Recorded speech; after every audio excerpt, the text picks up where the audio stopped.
Hello there and welcome to AM Prime on WESN Content Capital. I'm Keaton Shaw. Thank you very much for joining me this morning. Within the last few weeks, we have heard stories of extortion, and members of Parliament have been warning business owners to come forward and make reports to the police. In fact, about 2 weeks ago, we heard of one particular story of a contractor who was being extorted by a known gang leader.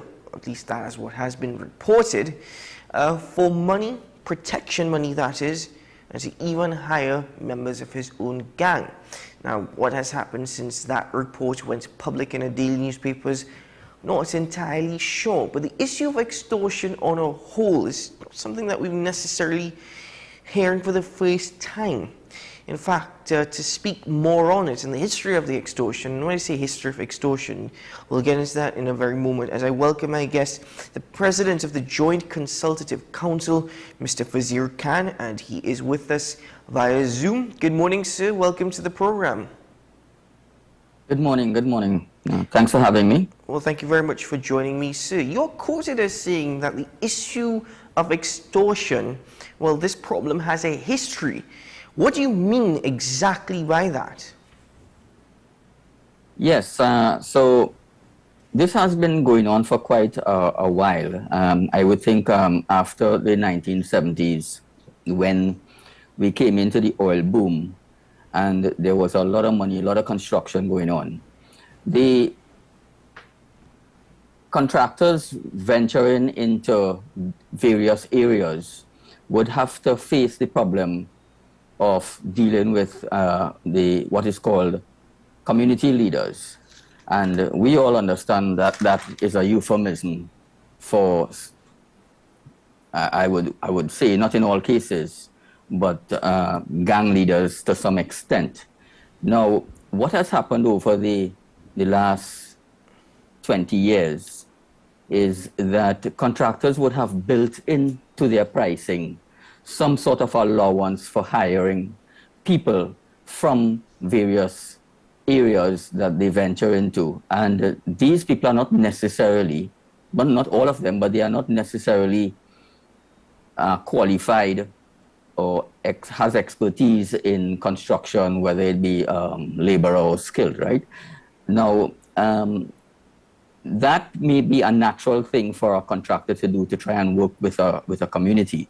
However, there would have been a tendency to have approaches by people who present themselves as community leaders and then want to insist, for instance, that these 5 people here need to be hired.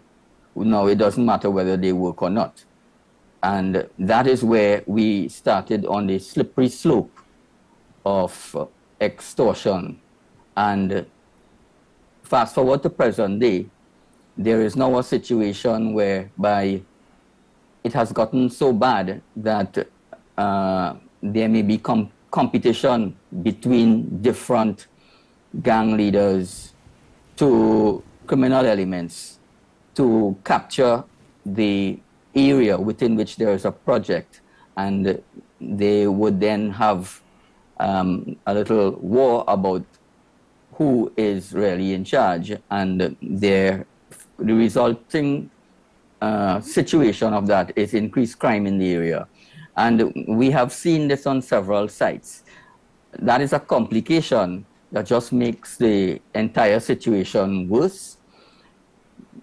And over the last 10 years, what has been happening in a very direct way would be the example that was widely reported in the newspapers, where the extortion game is being played, where people would come to the contractor and insist that they pay protection money in order to continue working in the area, or they will take necessary action. And the JCC is alarmed at how much this has gotten worse in the last 5. I would say after COVID, there was a resurgence. It was present before COVID, yes, as I said before, but after COVID, in the last 2 years, there has been a great increase. Well, Mr. Khan, should contractors refuse to pay this money, this protection money that is often referred to?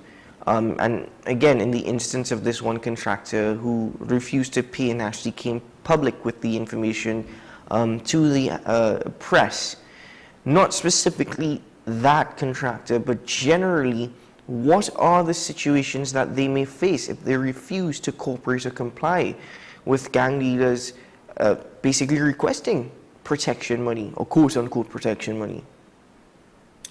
Yes, so, this is really the issue it comes down to when it's personalized on the site.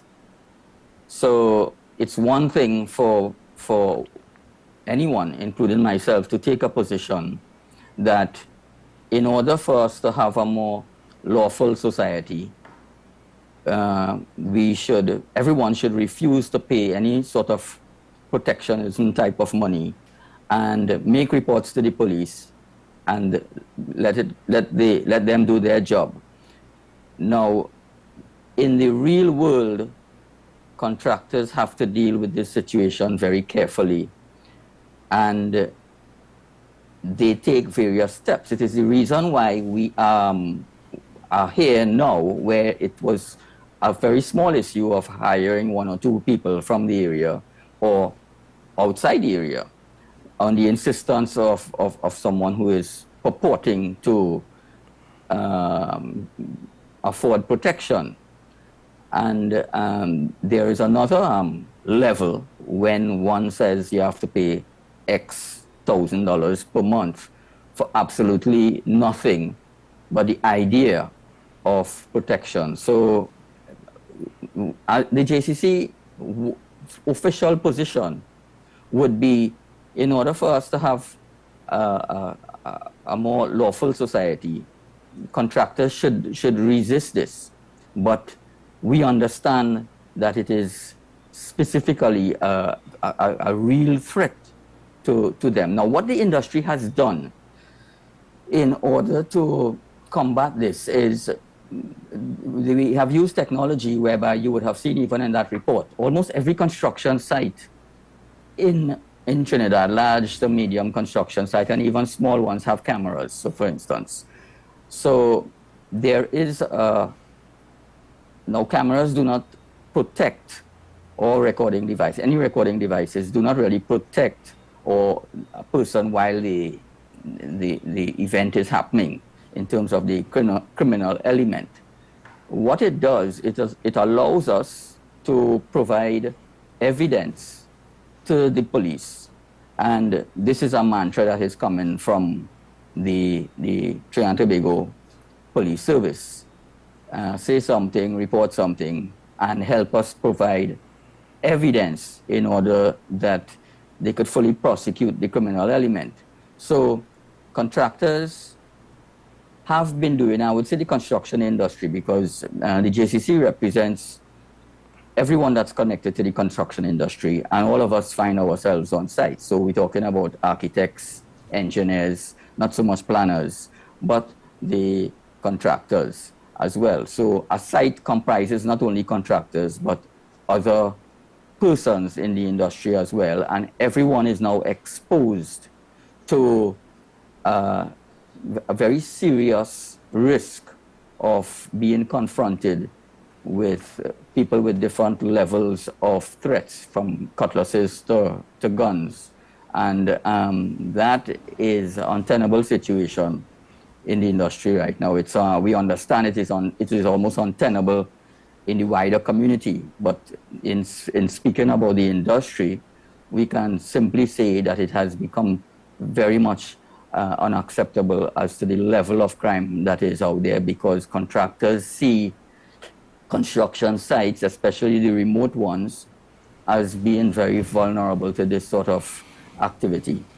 When you say remote ones, could we expand on that for a bit? Is extortion something that is experienced throughout Trinidad and Tobago, or is it specific to various areas?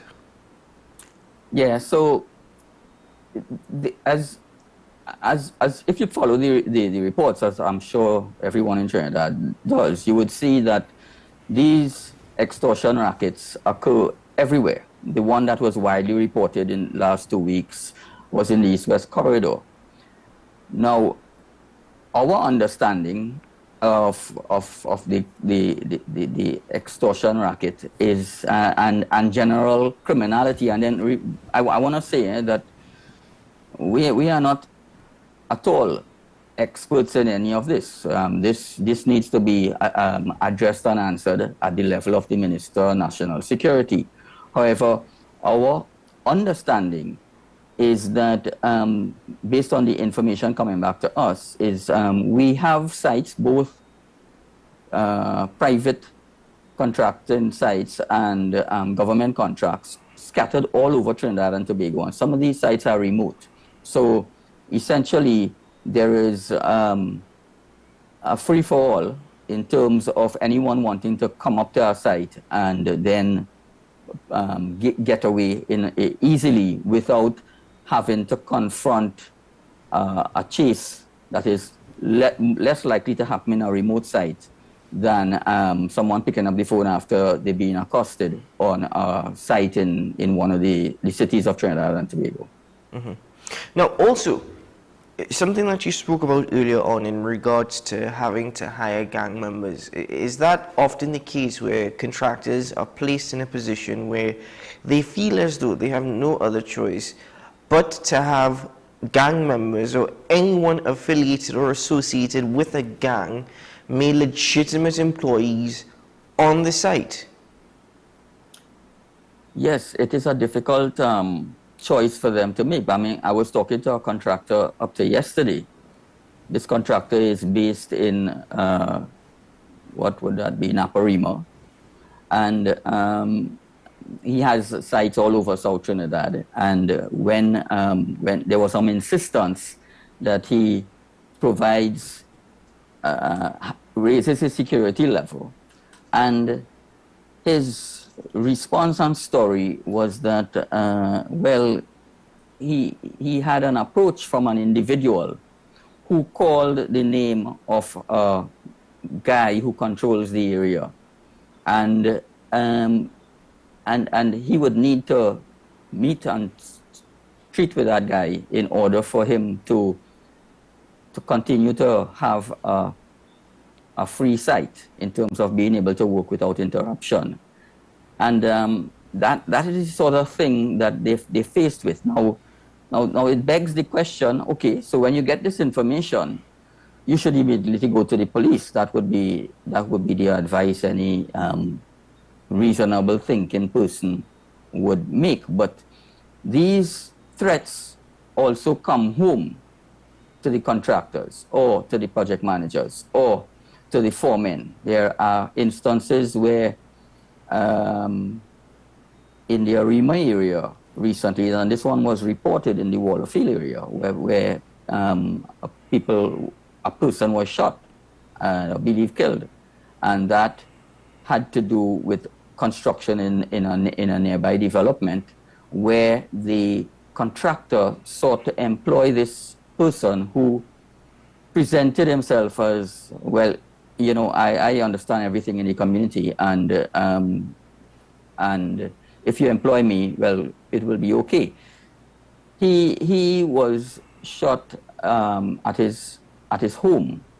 So it is a complicated situation in terms of how do these individuals treat with direct threats. It is easy for all of us to sit down and prescribe what should be the action, but there is a level of concern out there from coming back from the contractors, and the very contractor would make allegations, I would say, that, well, you know, in this area, it is also an involvement with the law.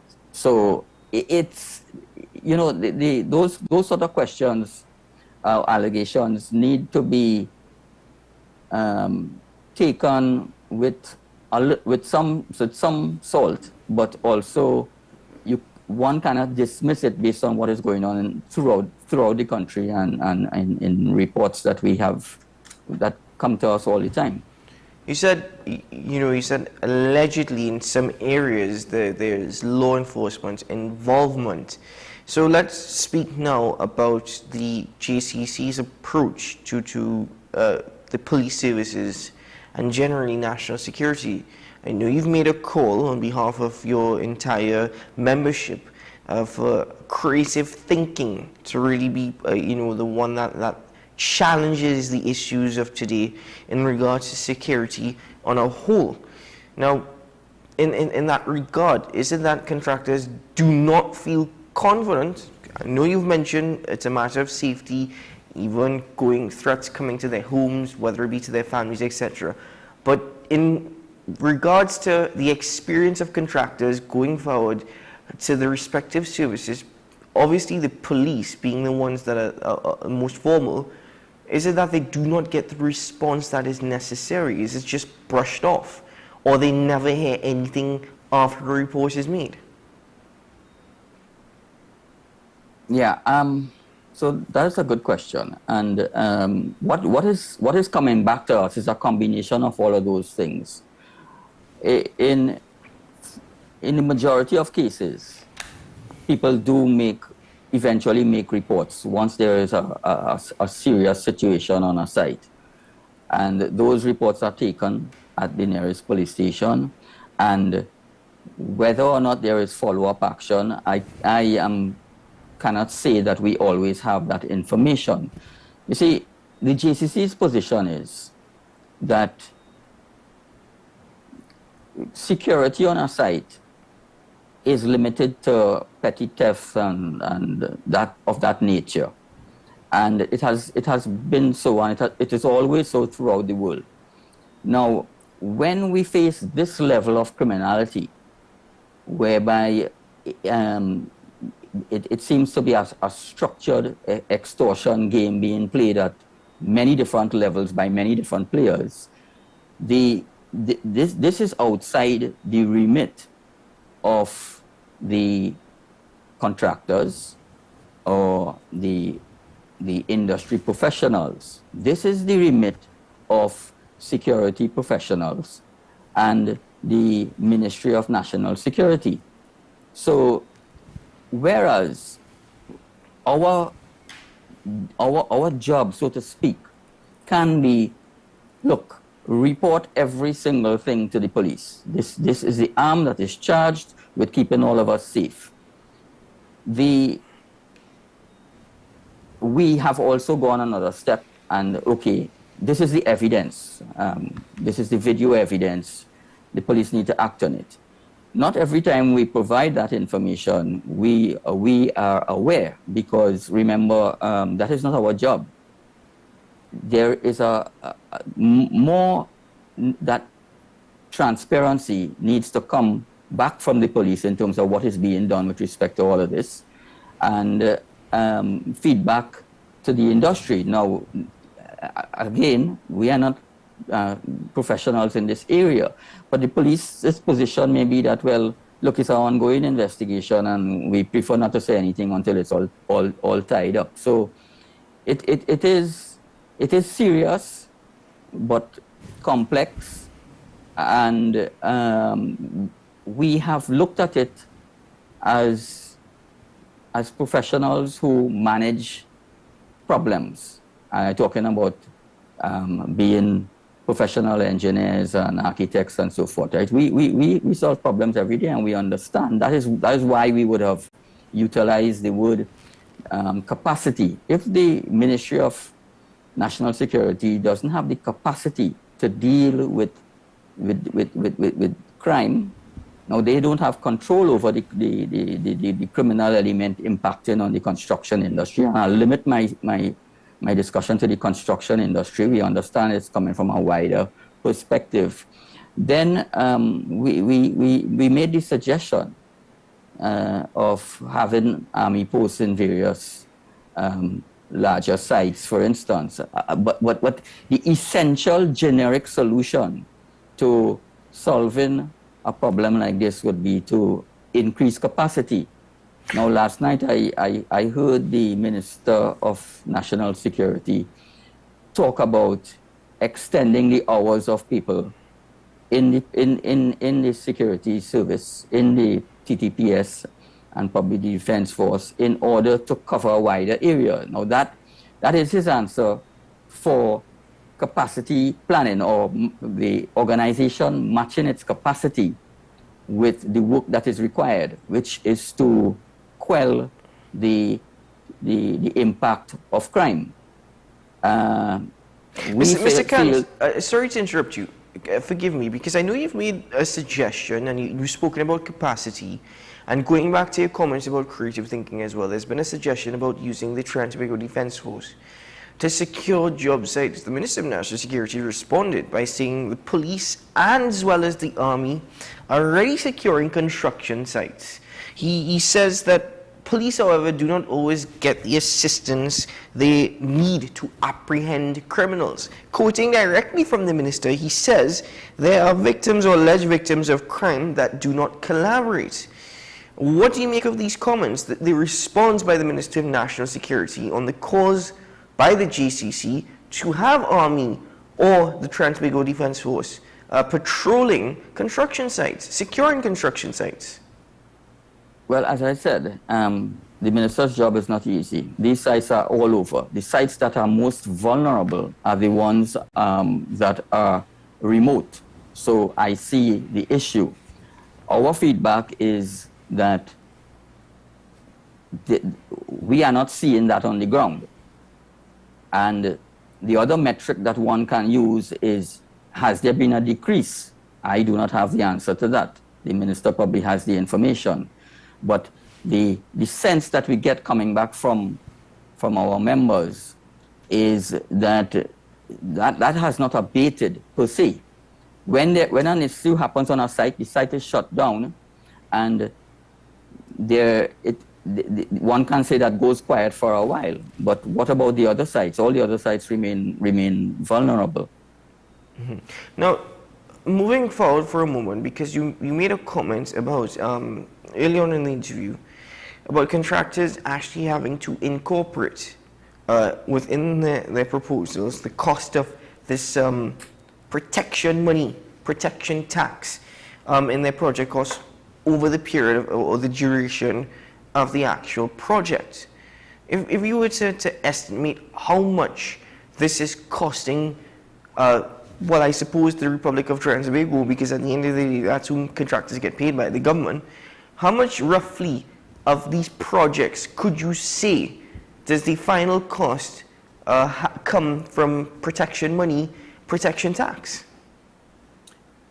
Well, I would say that we have a sense of the cost that has impacted over the years by, let's break it down, right? So contractors have to now install cameras and other devices in order to keep safer.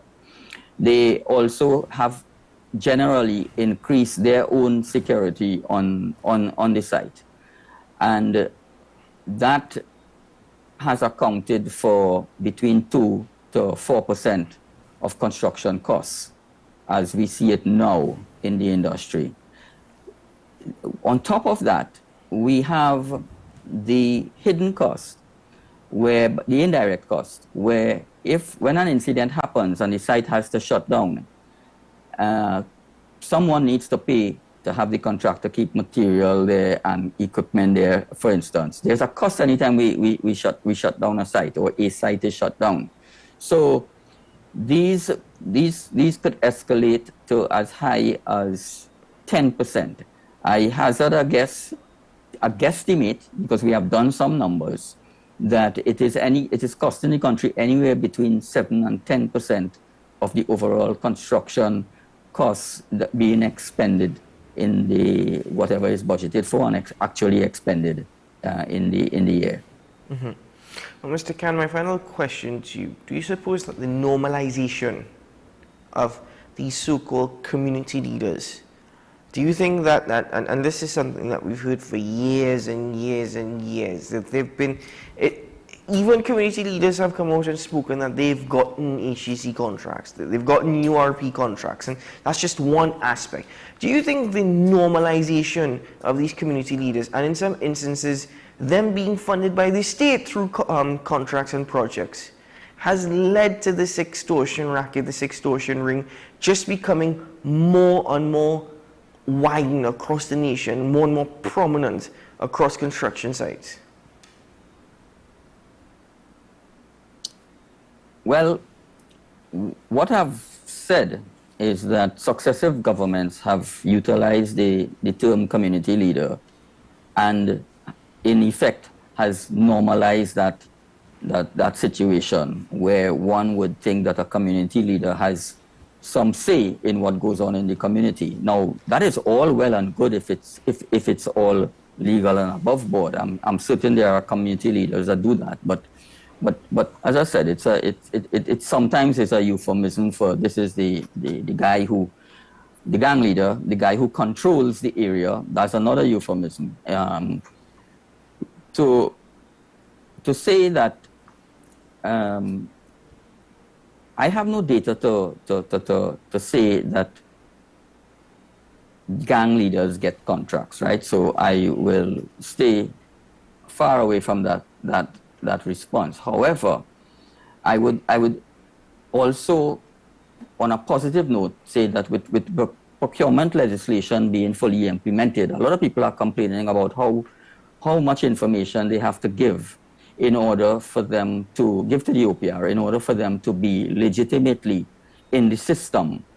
And so apart from what we hope to gain in terms of reducing general corruption, collusion, etc., in the industry, the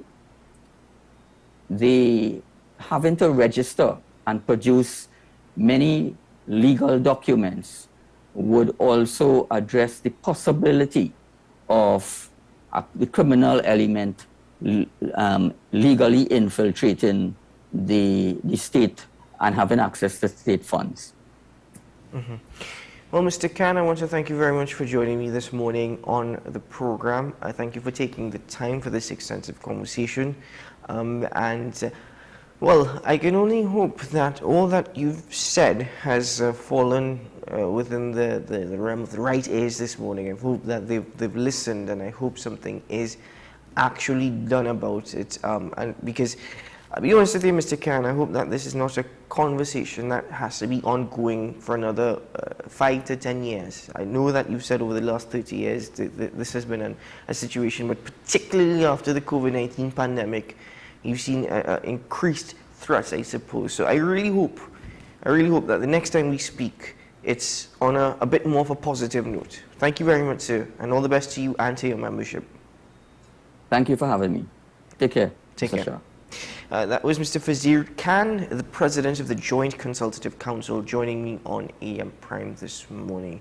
Ladies and gentlemen, what are your thoughts on this situation here in Trinidad and Tobago? Well, we know what the majority of people's thinking is when it comes to national security as a whole and the rise of the criminal element, but particularly extortion and even the cost, what it's costing TNT on a daily basis, even when construction sites costs overrun, when costs have to be incorporated into the final cost of the actual project, even when there are instances of the site having to be closed because work simply cannot go on due to these threats. So you can share those thoughts with us, reach out to us via social media at WESNCC. Let's hear from you.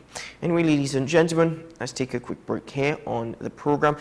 When we return, we'll get into some regional updates. We'll be right back after this.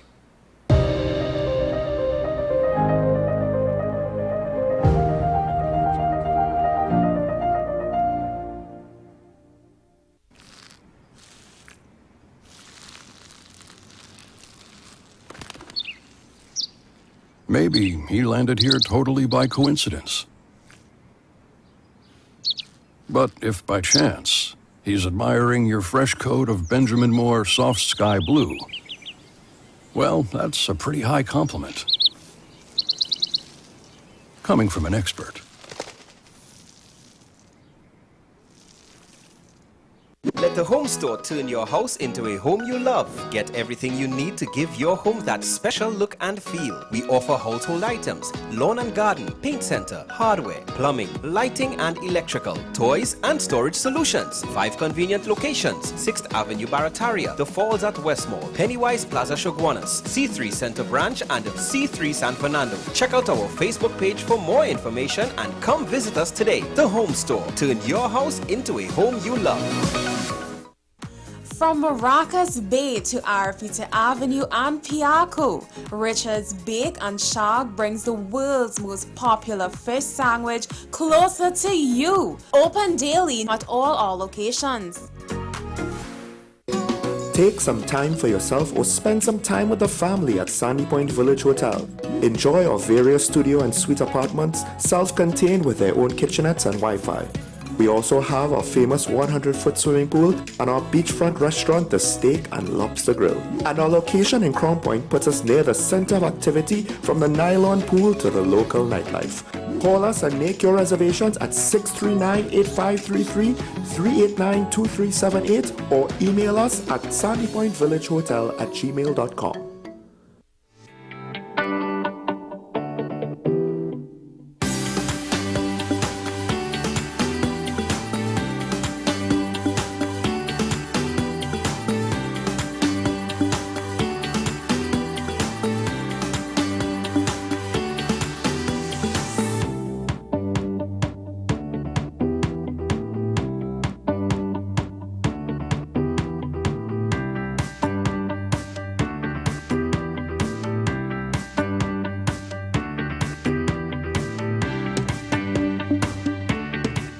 My name is Carl Media. I'm the founder and the host of Ever Increasing Voice Ministries. Join me every Saturday and Sunday on WESN, this powerful station, at 9 a.m. on Saturdays, 1 p.m. and 7 p.m. nightly. Also on Sundays, I'll be on at 7 a.m., 1 p.m. and 7 p.m. at night time. When you come here, we are getting people heavenly ready.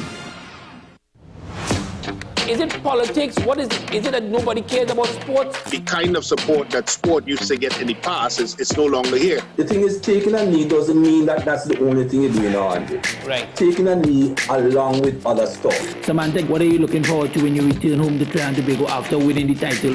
Thank you very much for speaking it into existence. Is there no pressure on Nicholas Ball? It makes me more motivated to work hard and to go out there and rep the red, white and black. Why are we sending a team to the Winter Olympics? There are a number of Trinbagonians who are in the diaspora and have grown up in winter sport. It's an opportunity that the Trinidad and Tobago Olympic Committee will not close the door on. I also believe in the players that we have. Once you can motivate the players, you can get the best out of them.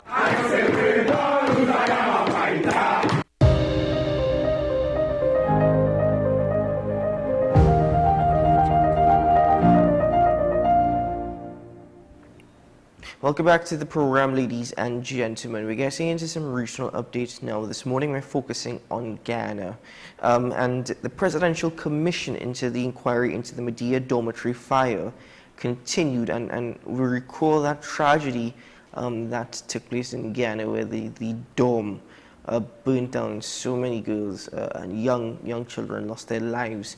But Cadet Officer Javi Mohammed, who is second in charge of the Ghana Fire Service Fire Prevention Unit, said evidence unearthed at the scene confirmed that the fire was maliciously set. Meanwhile, doctors and nurses who were part of the emergency medical evacuation of the Medea dormitory fire victims were overwhelmed, and though resources were limited, they utilized what they had available to perform the best to their ability. This disclosure was made by the head of surgery at the Georgetown Public Hospital, Dr. Shailendra Rajkumar, before the ongoing Presidential Commission of Inquiry. Dr. Rajkumar, who's also attached to the burn care unit at the Georgetown Public Hospital, led a team of 5 doctors and nurses who were called upon to conduct medical emergency evaluation and evacuation. He detailed that between the hospital and the airstrip, they assessed the victims, and based on their conditions, some of the students were evacuated to the city while others remained at the Medea Hospital. This report from Ghana.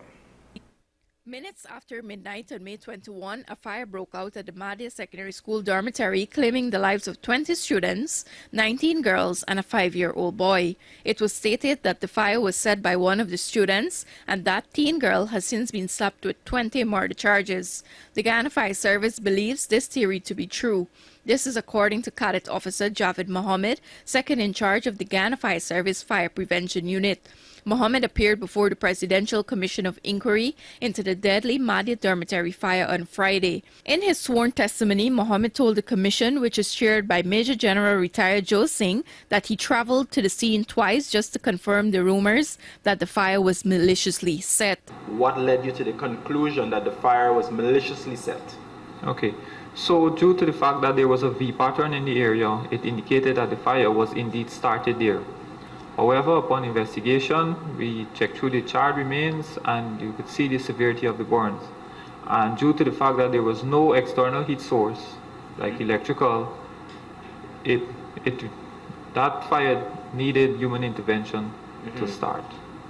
I notice your conclusion here, all right? But could you tell us if your investigation revealed conclusively whether the fire was started inside or outside of the door? It showed that it was started inside.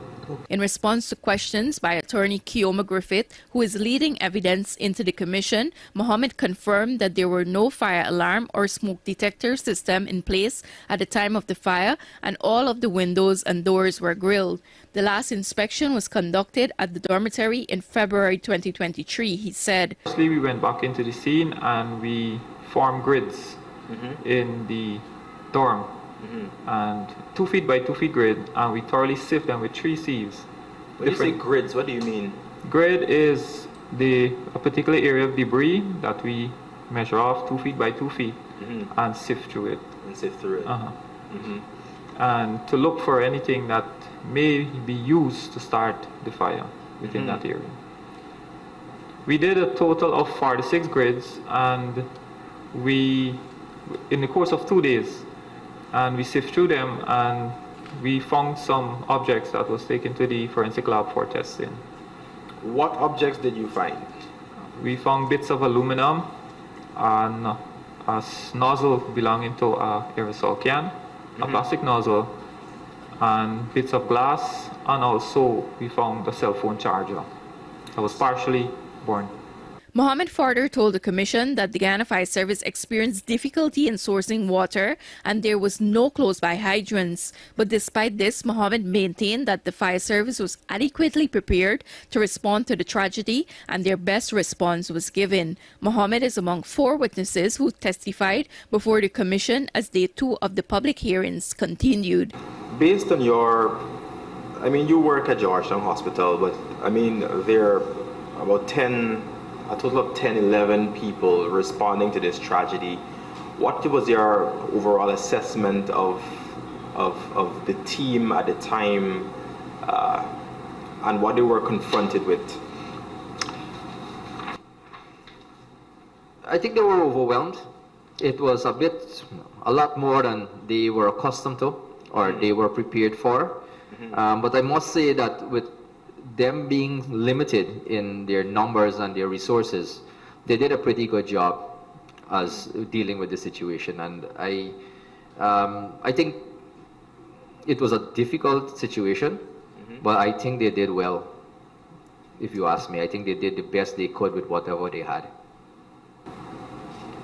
Do you think, your assessment, do you think more medical personnel would have led to a lower mortality rate, a lower number of persons dying? Do you think?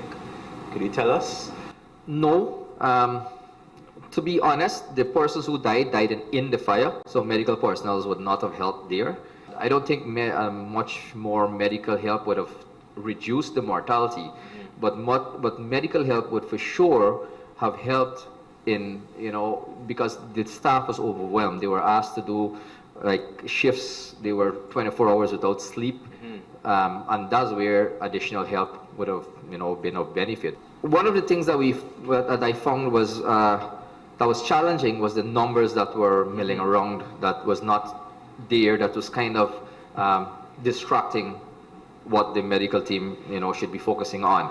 There were about 10 to 12 students in a room, and there were people going in and out checking on them that did not really need to be there. They had no injuries. The problem was that they were brought to hospital. Their dorm was burnt down. They had nowhere to go sleep. They had no clothing, nothing. So that was a very stressful event for them. To have them in an environment that had the patient care happening actively was impacting them as well as impacting the function of the medical staff. Well, we have more updates for you in regards to the Presidential Commission of Inquiry into the Medea dormitory fire, which we will bring to you over the course of this week. Just before we break for WSN's news, let's take a look at Belize. $30 million, that's how much the government lost on fuel taxes in its previous fiscal year. The significant decrease in revenue was a result of GOB's decision to forego taxes on diesel and regular gas in 2022. The administration has established a fuel contingency fund and implemented several measures to reduce pain at the pumps after fuel has skyrocketed. Minister in the state of the Ministry of Finance, Christopher Coy, says the GOB is still covering the acquisition cost of fuel to offset world market prices. This report from Belize. The cap on fuel is a reflection of a price stabilization mechanism that we introduce. There is not a specific fund out of which we're taking money and using that money, and so there is not any replenishment of that fund because that fund doesn't exist. What exactly we were doing and are still doing now, with prices going up again, is absorbing the acquisition cost, so increase in acquisition costs. So if the price of fuel on acquisition, and I should add as well, government does not buy the fuel. Government is not buying the fuel and then selling the fuel. That would be a complete misconception if that is if that is what people are thinking. Government doesn't buy the fuel. Government doesn't sell the fuel. Government regulates the price of fuel, and it does so through various means. It determines the fuel pump price. In the case of regular and diesel, it determines those fuel pump price. But that fuel pump price is made up of the acquisition costs that Puma acquires it for. So they're the ones who own the fuel, and they're the ones who then wholesale and retail it to the gas stations. So when they buy that fuel, it costs a certain price, and that goes up and down depending on what are the world prices on the world market. Government has excise taxes that it adds on, that it charges on that fuel, and then you end up with a couple other factors, and then you end up with the final price at the pump.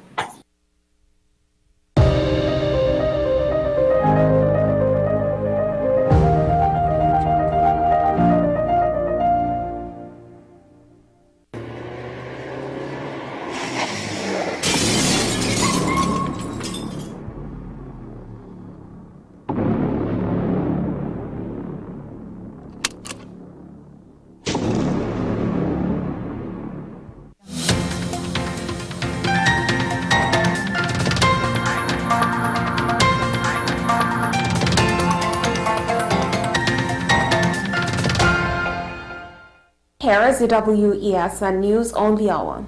I am Sarah Ali. Thanks for joining us. Here are the headlines. Acting Commissioner of Prisons expressed concern over recent attacks on prison officers. National Security Minister claims the prison service is not in shambles. Fraud Squad makes dent in white-collar crime. Now for the details. Acting Commissioner of Prisons, Deoprasad Ramuta, expresses deep concern over recent attacks on prison officers. Law enforcement officials suspect that the recent shootings of prison officers were orchestrated from within the prison facilities. The most recent victim, Krishna Meher, was shot yesterday morning while he was washing his driveway on Tunapuna Road in Tunapuna.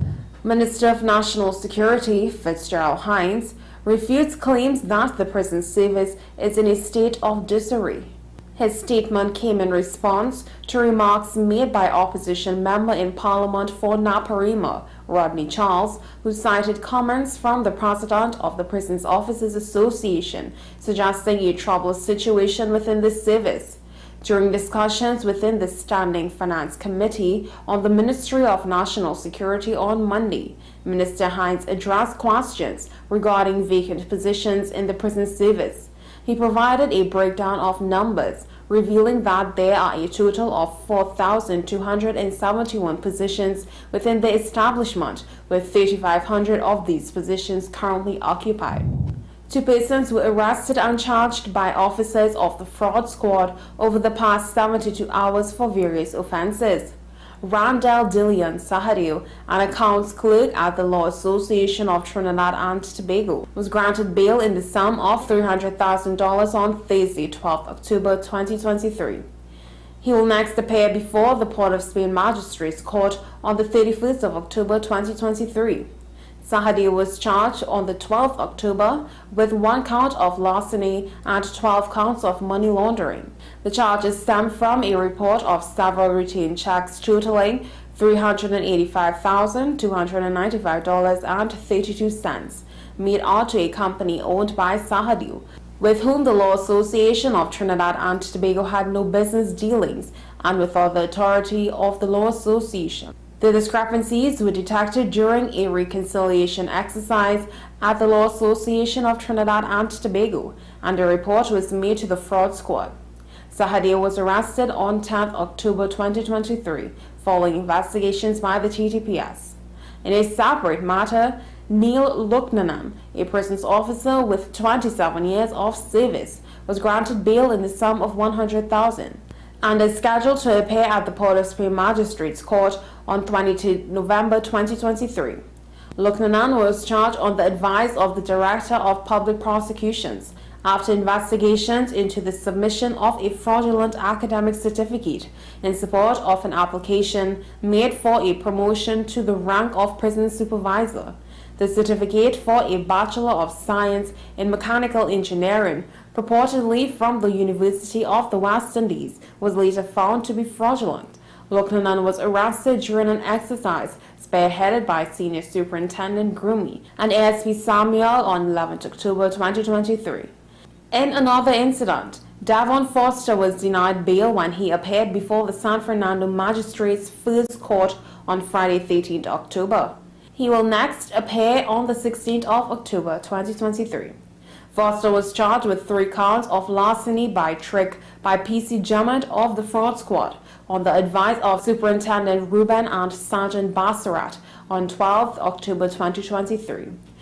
The charges arise from reports of victims who allegedly paid sums of money totaling $91,000 to have their application for state housing at the Housing Development Corporation fast-tracked. A report was made to Fraud Squad and the matter was investigated. Davon Foster was then arrested on the 12th October by officers of the Fraud Squad during a joint exercise with the San Fernando Gang Unit. Well, that's news to the hour on WESN. I am Sira Ali. Thanks for watching.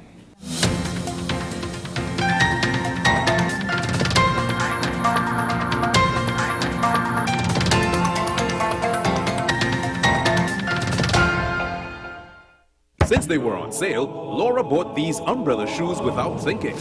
Literally, without thinking. Hungry for deals? You'd better come and satisfy it at KFC before doing something crazy. Wow Bucket, 7 pieces of chicken and 4 regular sides for $115. A finger-licking good deal. You gave us the inspiration to be first. We gave you the solutions that put you first. You walked with us side by side, and we continued to serve you with pride.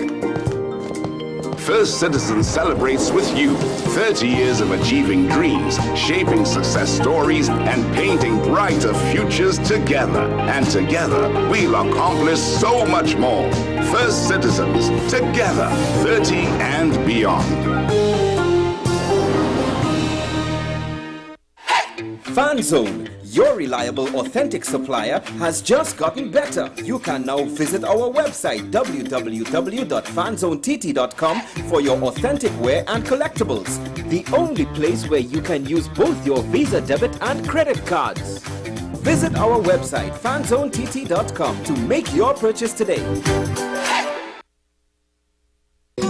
Take some time for yourself or spend some time with the family at Sandy Point Village Hotel. Enjoy our various studio and suite apartments, self-contained with their own kitchenettes and Wi-Fi. We also have our famous 100-foot swimming pool and our beachfront restaurant, the Steak and Lobster Grill. And our location in Crown Point puts us near the center of activity from the nylon pool to the local nightlife. Call us and make your reservations at 639-8533, 389-2378 or email us at sandypointvillagehotel@gmail.com.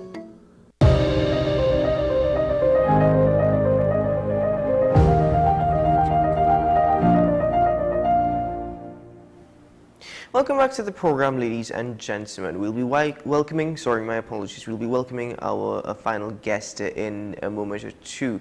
Before we do, I want to share that regional update with you in regards to Guyana. But as I am scrolling through the newspapers, I remembered something. This cache, this massive weapons haul that the police discovered last week of assault rifles, ammo, firearm components.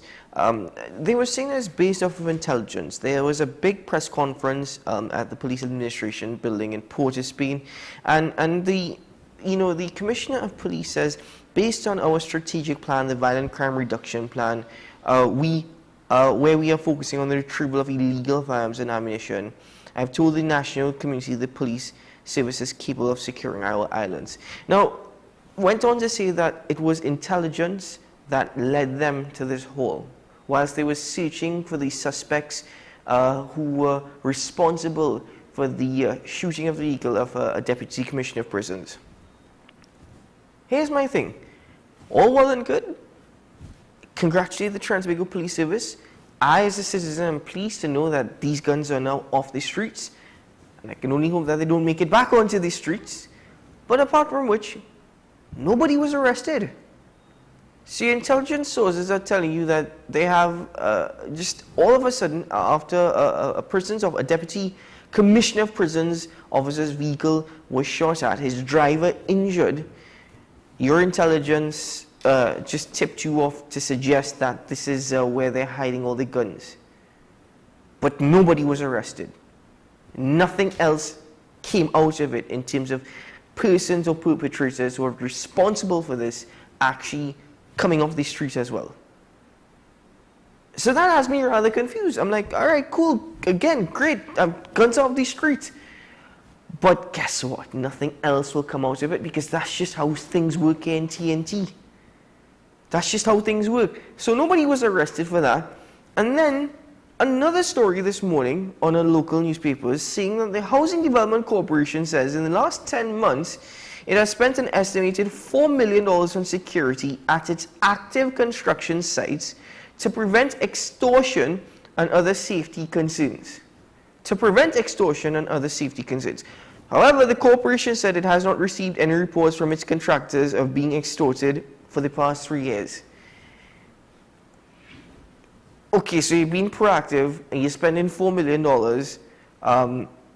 in the last 10 months, $400,000 a month on security at its active construction sites. I know the lowest paid security officer currently makes $17.50 an hour.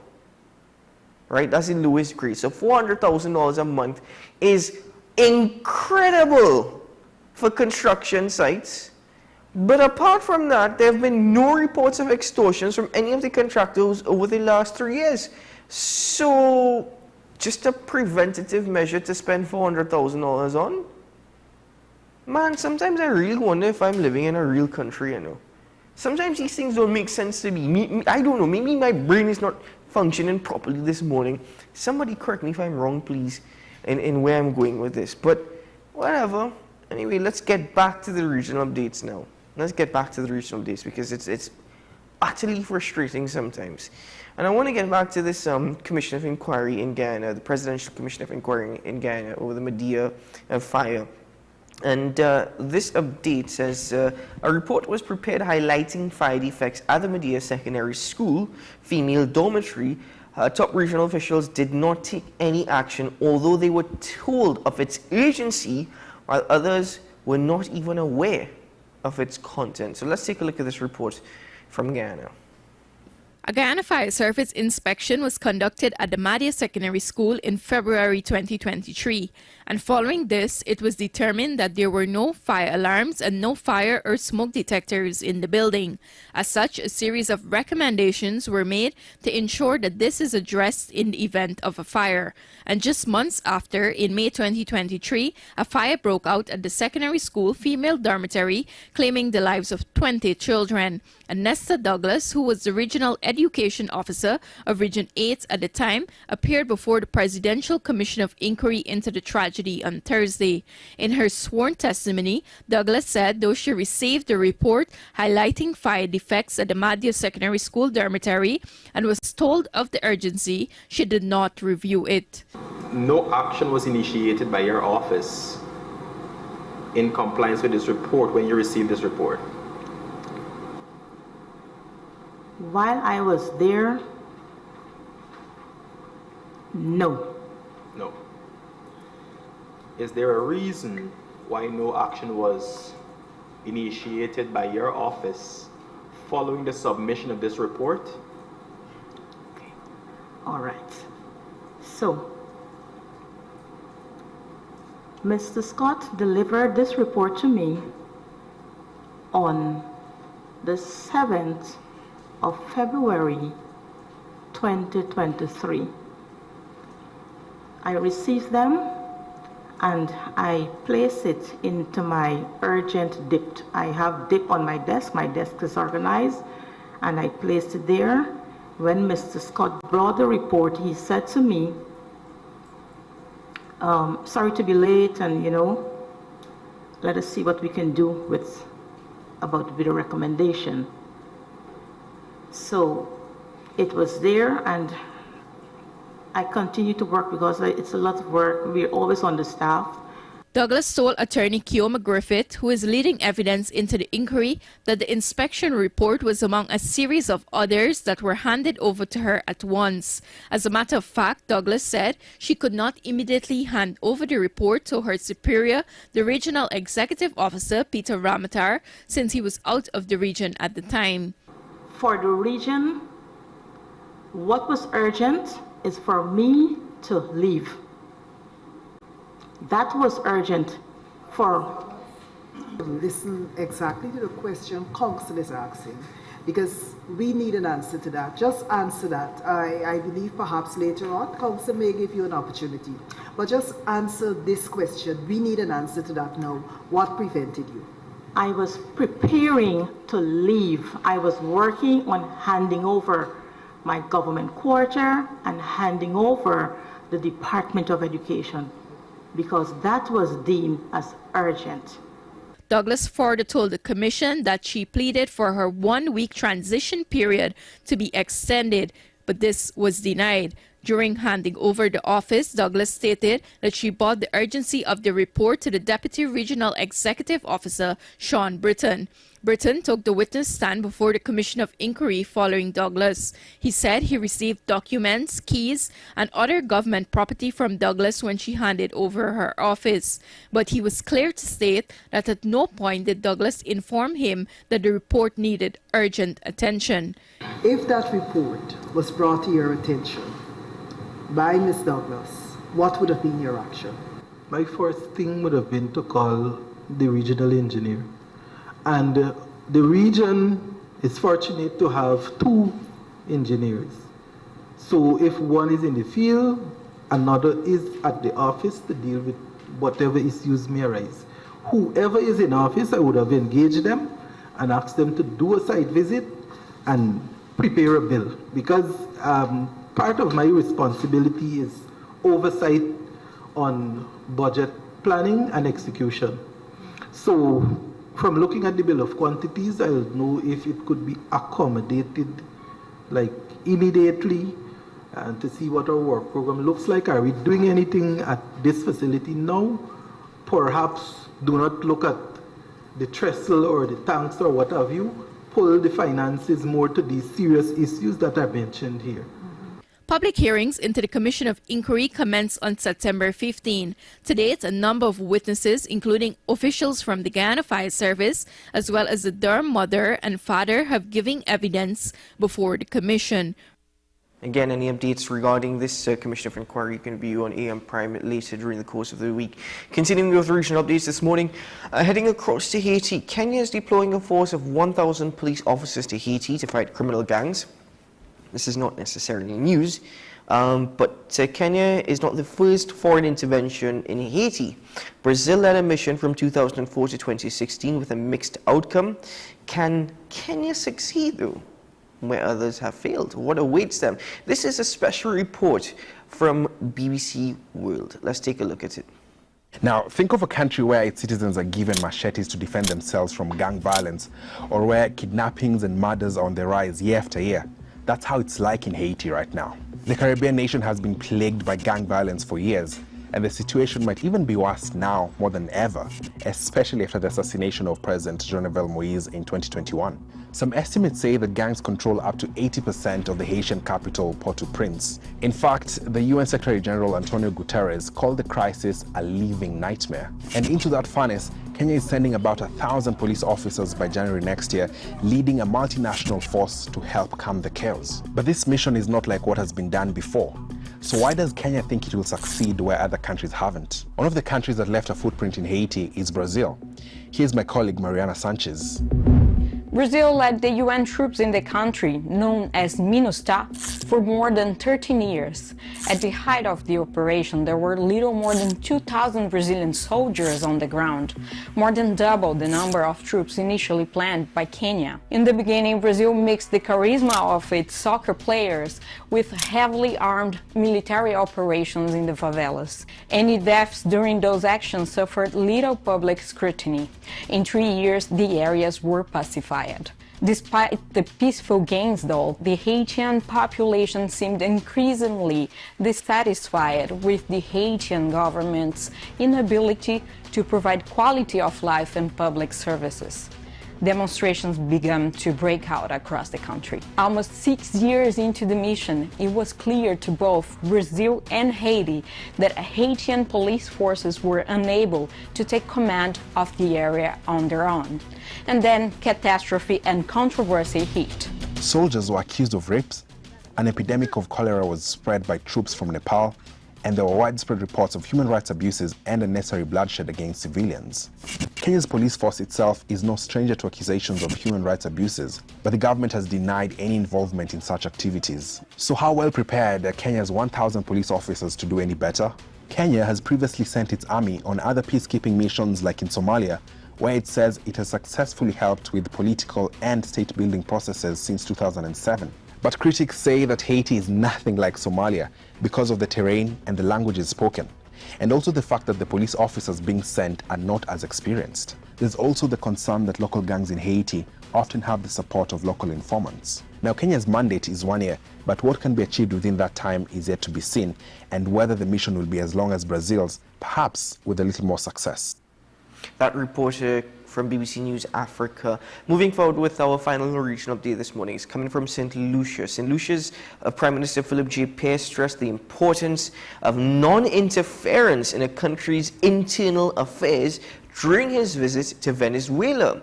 The two sides discussed a range of issues of mutual interest. According to St. Lucia's External Affairs Minister, Alva Batiste, St. Lucia is broadening its list of diplomatic partners. The minister recently signed agreements to establish relations with 4 countries, lauded the recent Venezuela state visit by the Prime Minister. He explains it as part of a foreign policy of bilateral engagement. Let's take a look at this report coming from St. Lucia. St. Lucia's Prime Minister Philip J. Pierre, on his official visit to Venezuela, reiterated the island's position of the right of states in geopolitical matters.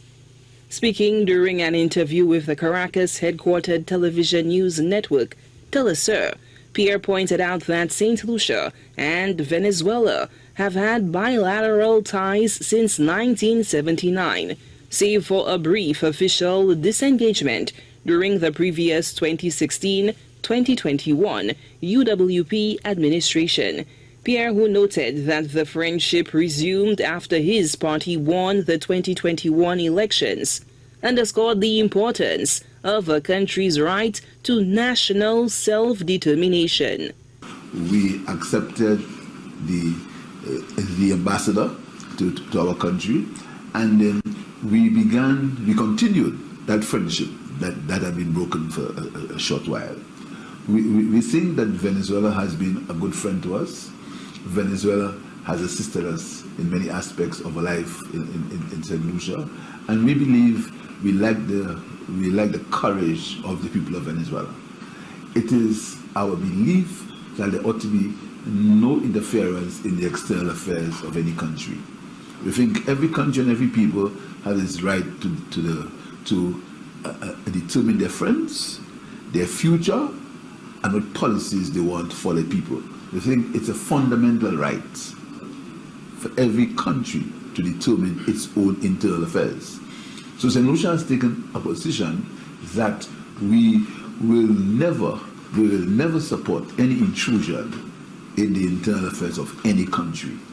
The Prime Minister twice at the United Nations requested the removal of sanctions against Venezuela.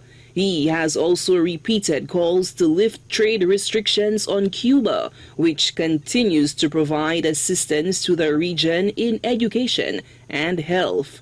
Pierre points out St. Lucia's position is consistent with the foreign policy stance of CARICOM as a bloc. We are friends to Cuba. We are friends to Venezuela. This has been a CARICOM position. It's a position which almost every country in CARICOM has taken that position, that we remain friends with Cuba and Venezuela. In fact, we think that if our region is a zone of peace, and that is what we strive for our region to be a zone of peace, a region where there is no conflict, where there is no war, where the people of the region who share one common history can work together for the good of humanity and for the good of the people of the region. During the state visit, which ended on October 7th, Pierre and his delegation discussed various issues. They included collaboration in education, culture, commerce, and energy security. The Prime Minister spoke at length on threat of the climate emergency to small states like St. Lucia and the need for action by the international community on finance mitigation and adaptation. But moreover, Pierre accentuated the role of diplomacy in meeting St. Lucia's national strategic imperatives at home in a complex world. We understand our history, and we do not want to antagonize anyone. Our job as a country, as countries in the region, is for peaceful coexistence in the world so we can benefit our people. What's important to us is improving the quality of life of the people of our country. We need to improve their education. We need to improve their social situation. We need to improve their housing. We need to increase their health facilities. We need to ensure food security. We need a better life for the people of the region and the people of St. Lucia in particular. And we're willing to work with anyone who wants to give us that. But we maintain the fact that we need to have a right to determine our own destiny. As a country, as a people, we think it's that's our right. Millions migrated from Venezuela during a period of political upheaval and harsh economic sanctions. According to administration officials, Prime Minister Philip J. Pierre's recent state visit to Venezuela was a resounding success. Aides are characterizing the trip as a historic moment in the relationship between two countries as Castries and Caracas hit the reset button on cooperation and shared progress following disengagement under the previous Chasney regime. The External Affairs Minister of St. Lucia, Alva Baptiste, says the delegation managed to make headway on trade, tourism, energy, and agriculture. We proceeded to sign an MOU to cooperate in those very clear and practical areas that will impact positively on our country. We also signed a clear roadmap to how we can actually deal with the air services agreement that will facilitate the Venezuelan carrier to operate in our jurisdiction. It will create an improved framework for both tourism and trade between Venezuela and St. Lucia. As a matter of fact, many years ago we had Rentavion, taking speculators from St. Lucia across to Margarita and back. So this is nothing new. I think we are going to start a new engagement for trade and cooperating on a fundamentally different level. St. Lucia also made the case for fertilizer for local farmers. Baptiste, speaking from the briefing room at the weekly cabinet media conference at the office of the Prime Minister, highlighted the need for a coherent foreign policy tied to the strategic development of St. Lucia. The devastating impact of the pandemic-related recession was a stark reminder of the importance of sound international relations in driving the recovery of the domestic economy. During that time, a number of farmers did not have the financial resources to actually purchase a lot of fertilizer for us to recover. We found an economy in a mess. It plunged into a major recession prior to COVID and compounded during COVID, a contraction of 24.4%. But when Honorable Philip J. Pierre came into office, we could not have ignored the fact that the conflicts that were rooted in unemployment, poverty, and of course crime had been exacerbated by the COVID-19 situation.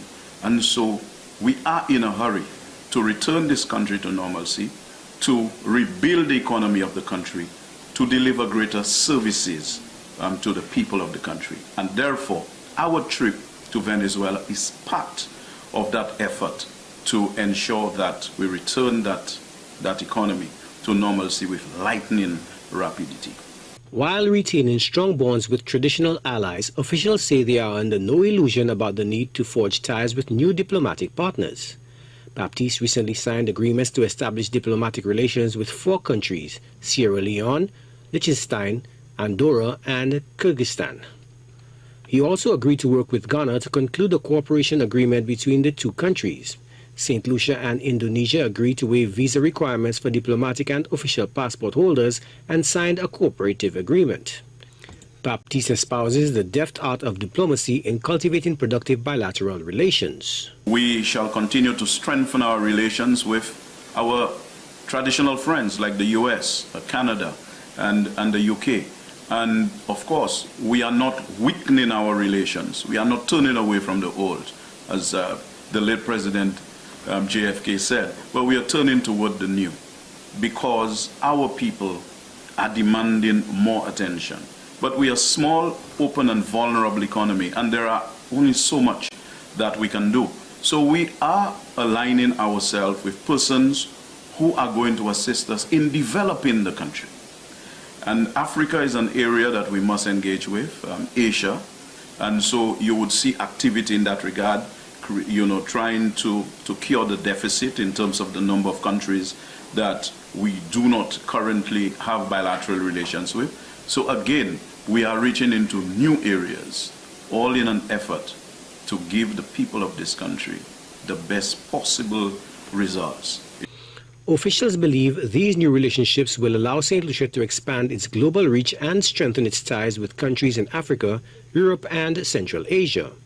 They say this will open up new opportunities for trade, investment, and cultural exchange. That was a really long-reaching update. Nevertheless, very important to understand the context of the diplomacy of various islands across the Caribbean and the measures, the steps that they are taking in regards to bilateral engagements and relations. Well, ladies and gentlemen, I thank you very much for joining me this morning. I must apologize for the absence of our final guest, no worries, no concerns there, all is well. They will join us later on this week on the program, of course. But fortunately for us, we were able to get in some long overdue regional updates to share with you what's taking place across the region. Well, it's been a pleasure. I thank my guest, Mr. Fasir Khan, for joining me this morning to speak about the extortion racket, or extortion ring, if that's how we'd like to phrase it. I'm Keaton Sean. This has been AM Prime on WESN Content Capital. Wishing you a great day ahead, maybe a productive one, a safe one. And should things go good, we certainly hope they do. I'll see you again tomorrow morning. Until then, keep well.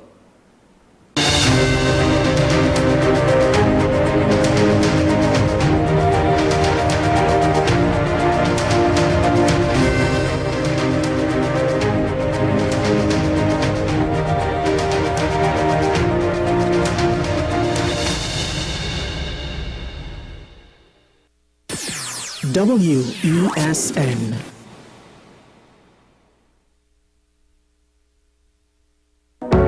I'm Andre Elbertis, and you're watching WESN, the Content Capital.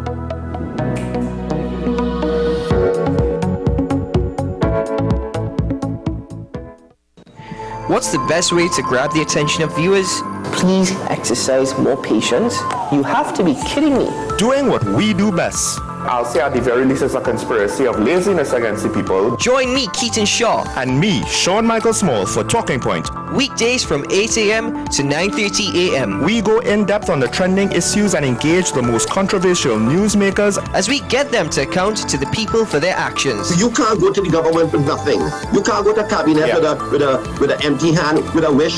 I'm glad that we're having this a sober, mature discussion. In the present situation, I expect a continuation of the chaos. Join us for the discussion, Mondays to Fridays, only on WESN, the Content Capital. People really want to know, what about me? Where do I fit? Yes. What is in the ride for me in terms of a better Trinidad and Tobago? And I'm pleased to shed some light on that. The purpose of bail is to ensure your attendance at court. That's it. It is not punitive, it is not rehabilitative. We the police officers, we are professional, and we are here for whenever the survivor is ready to come forward. We have the right to private and family life, the right to religious freedoms and beliefs and thoughts and expression. But these rights are not absolute. Certain rights can be limited. The law is to govern the whole, it's for all of us in public.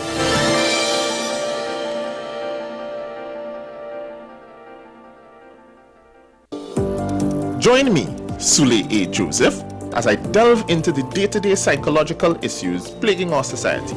We will discuss behaviors that encompass the biological influences, social pressures, and environmental factors that affect how you think, act, and feel.